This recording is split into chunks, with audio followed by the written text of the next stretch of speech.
Right. What up? How's everybody doing out there? Doing great. Us too? Yep. Absolutely. Hey, folks, you ever have conflict? I know I do every once in a while. No, I don't ever. Yeah. Well, if you don't know Jerry Fu, you should. Absolutely. Jerry, what's going on, man? Another day in paradise, just another lovely Monday. Here we go. I like it. So now, folks, just in case you didn't know, Jerry is a conflict coach, which I think is kind of cool. And a salsa dancer, right? Yes, absolutely. Hey, you gotta like it. I gotta get that in there. So yeah. I gotta ask. I mean, you got many clients, many conflicts, many resolutions, all that kind of good stuff. Yeah. Who is your ideal client? Yeah. The ideal client is who I was 10 years ago, right? Oh, and I say that because my target audience is Asian American leaders in their mid-20s, early 30s, right? Where they get through school, right? And they say, my parents told me one thing, and now I'm realizing it doesn't really guarantee me anything, right? And now I'm just like, well, what I believed growing up isn't necessarily true. What do I even believe now, right? So there's conflict in your beliefs, there's conflict in your desires, right? Because what they declared as a successful life doesn't mean you're done, right? It's like, okay, mom, I went to med school, I got married, I had kids, and now I thought I could just kind of put my life on cruise control, but now I've just inherited a bigger set of challenges, right? Now I got to practice medicine for like another 20 years and bank away money for retirement on top of taking care of a spouse and raising kids. And it's like, oh, I didn't realize there was more to it than this, right? So to give these clients, right, my clients, a framework to say, hey, how do we deal with all this conflict, right? How do I chart out a path that I know I would be happy with? And even if my parents disagree with me, that I know I'm okay with myself and where I'm going. Mm-hmm. I like it. So you were saying Asian American leaders. Mm-hmm.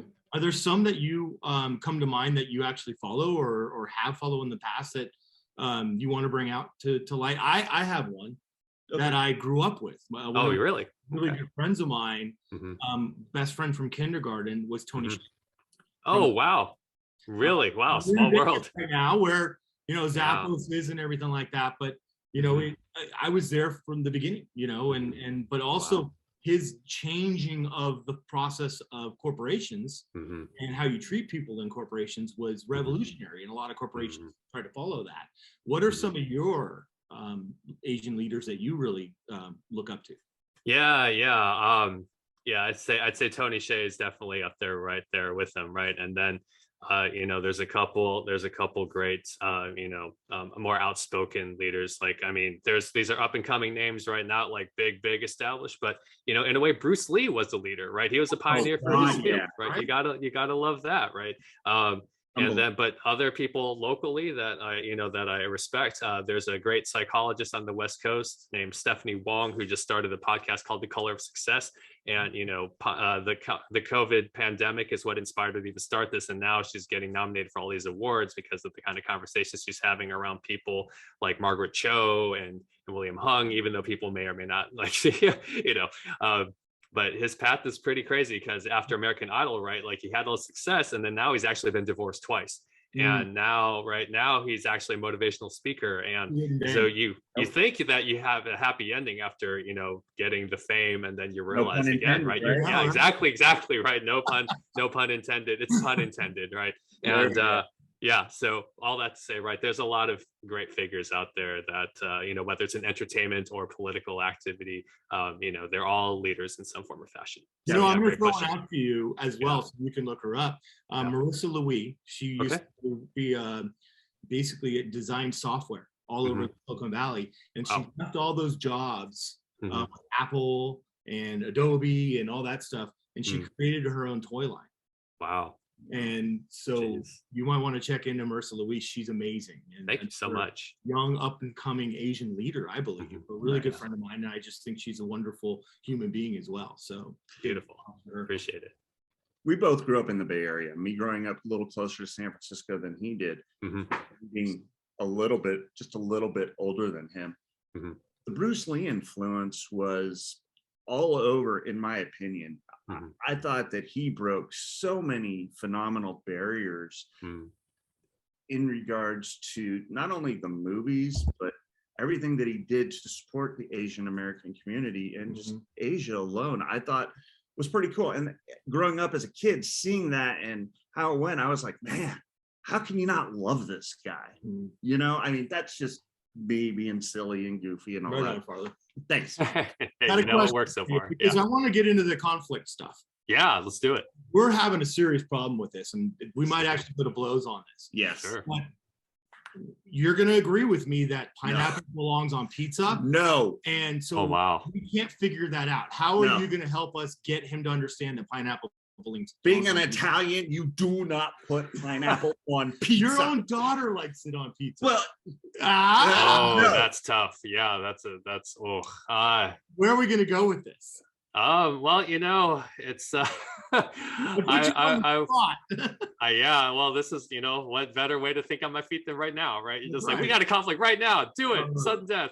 I mean, for me, right, it's I think the first thing is, well, you know, like, how big a fight is this, right? You know, like how like, do you have, is this the hill you want to die on, right? Because, you know, me, right, I'll give an example from my own part where, you know, I remember in high school when I first was talking about dancing, and there was a kid, you know, I couldn't stand him because he just couldn't, he just wanted to look for the argument for the sake of argument, and he's just like, no, dancing's not helpful, it's not healthy, how you just wiggle yourself around for like an hour and you used call that exercise. And I'm like, no, dancing is fun. And I was like, why am I wasting time on this guy? Like, why was I so time on this guy? You don't put pineapple on pizza.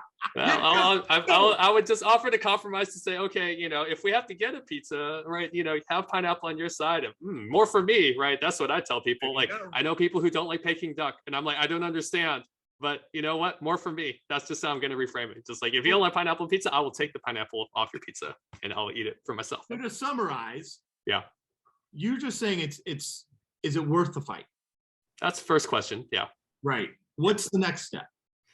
The next step, okay, well, let's say if the answer is no, right? If the answer is no, is it worth the fight? No, right? It's not worth losing this friendship over, even though I have my preferences, he has his preferences.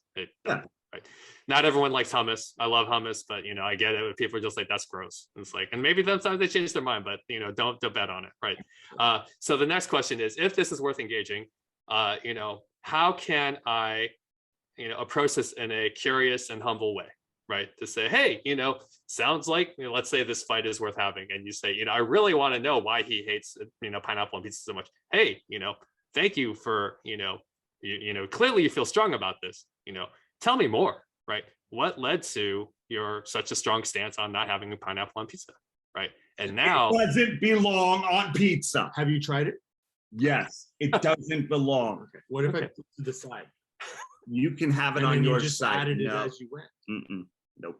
Okay.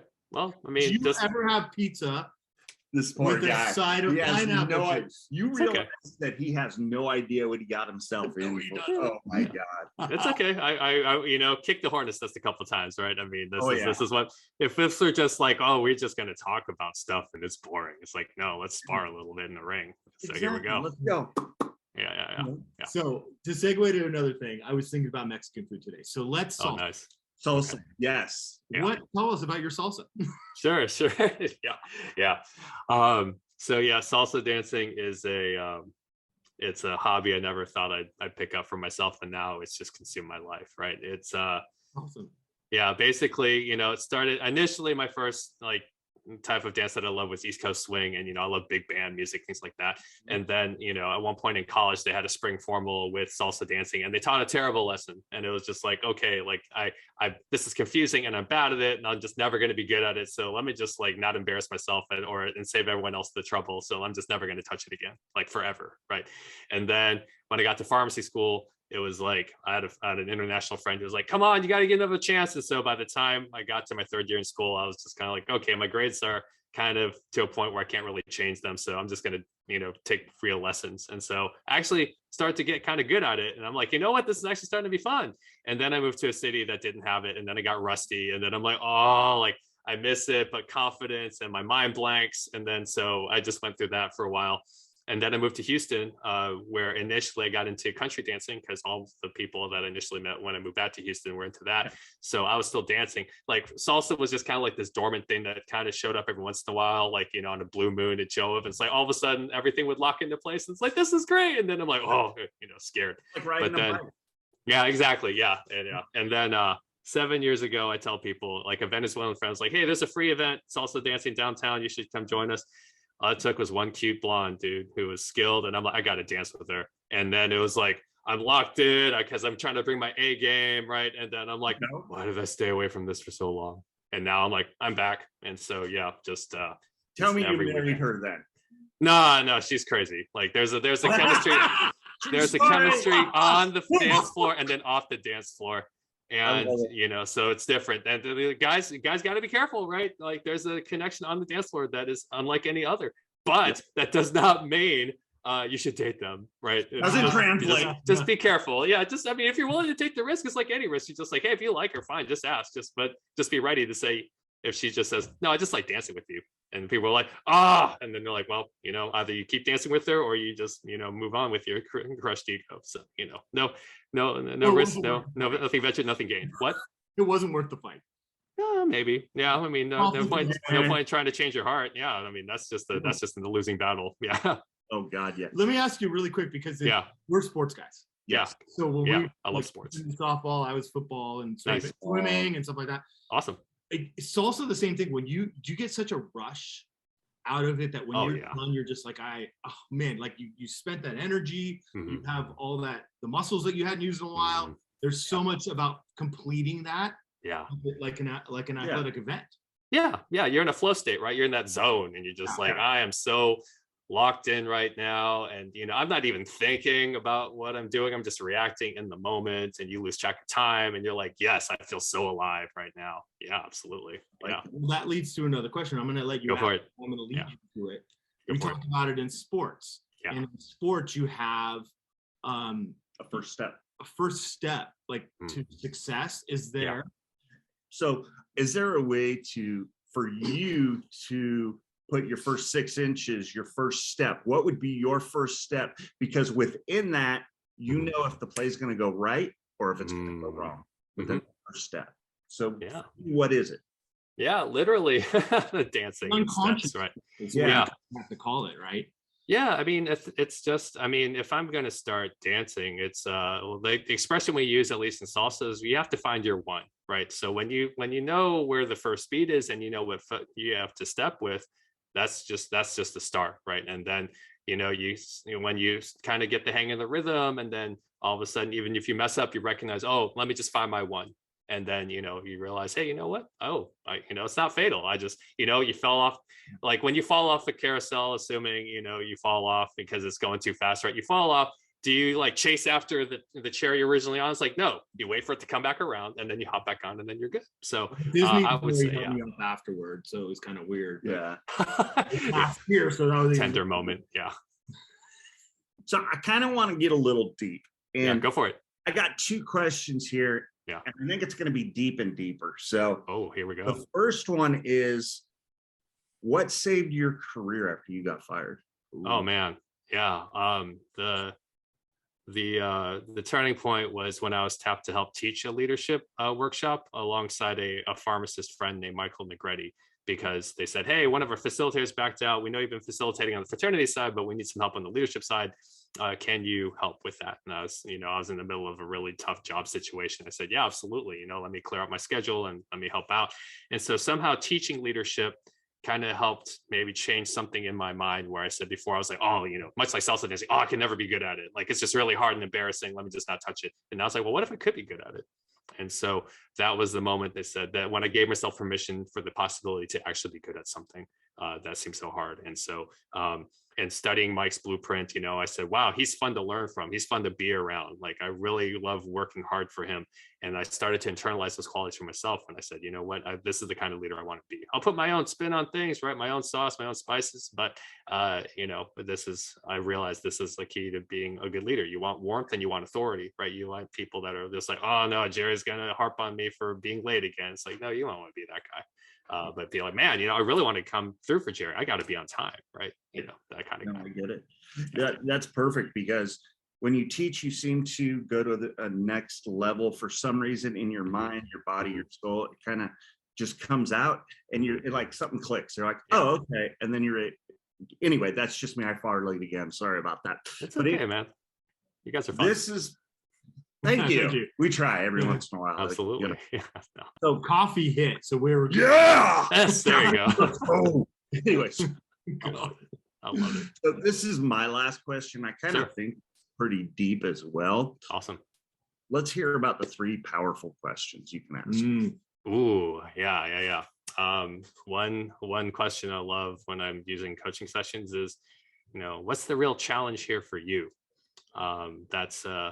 That's one from Michael Bungay, Stay in Your Coaching Habit, right? And I love this question because it peels back the layer, right? They may come to you with some situation, but you have to ask them, well, what's the real challenge here for you, right? And so now it makes it personal, because now it's not about, other people that may be involved in the situation, right? It's just, hey, how does this, what's the root of this issue, right?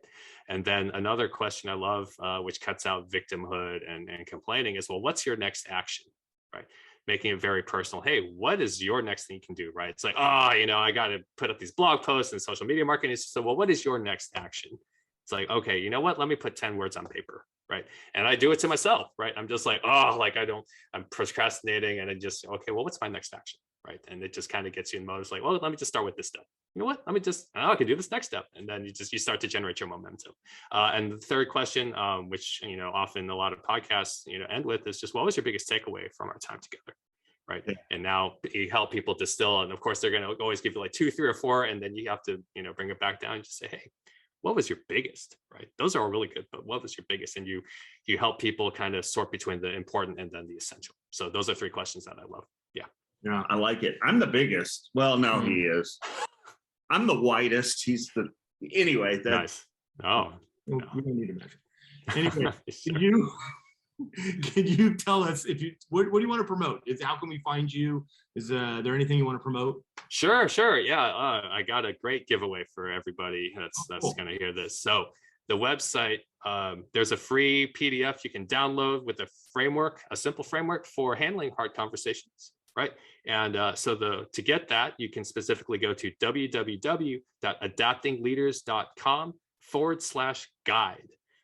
But if you just want to go to the adaptingleaders.com, just check out, get the guide, can set up a free, complimentary 30-minute consult, just experience coaching, a sample of it, or check out the free blog where I summarize interesting and useful leadership books and then offer other life hacks. But yeah, if you want the free download, no strings attached aside from your email, so we can send it to you, right? adaptingleaders.com/guide, and it's all yours. Awesome. Sweet. Hey, Jerry Fu, who wants you to have pineapple on pizza. No, he doesn't. Nope. No pineapple. Time. Nope. Jerry, thank you so much. We greatly appreciate you. What up, folks? Have a great day and a better tomorrow. Had a great time, guys. Pleasure.